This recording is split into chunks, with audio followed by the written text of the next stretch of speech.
அஜித் எப்பவும் ஒரு திரைப்படத்தோட படப்பிடிப்பு பாதி அளவுக்கு நிறைவடைந்ததுக்கு அப்புறம் தான் அடுத்த படம் குறித்து யோசிப்பார் என்பதும் அடுத்த படத்தோட அறிவிப்பு வெளியாகுங்கிறதும் அறிந்த விஷயம்தான்.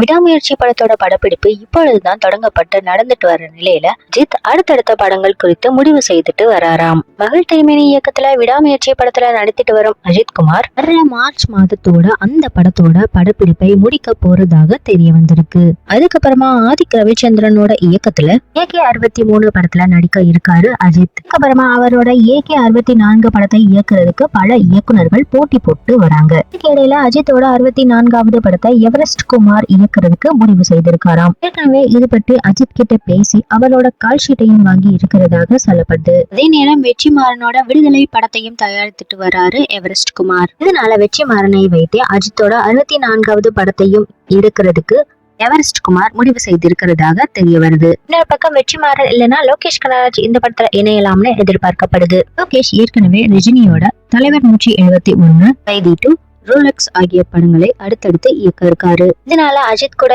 AK-64 படத்துல அவர் இணைவாரா அல்லது AK-65 படத்துல இணையறாராங்கிறது தெரியல. அதே போல KGF இயக்குனர் பிரசாந்த் நீலும் அஜித் கூட இணையலாம்னு எதிர்பார்க்கப்படுது. பிரம்மாண்ட தெலுங்கு நிறுவனம் ஒன்றும் அஜித் கூட பேச்சுவார்த்தை நடத்திட்டு வருதாம். சங்கர் அஜித் கூட்டணியும் விரைவிலேயே இணையறதுக்கும் வாய்ப்புகள் இருக்காம். இதனால அஜித்தோட அடுத்த 5 படங்கள் மெகா பட்ஜெட்ல உருவாகும்னு தெரிய வருது.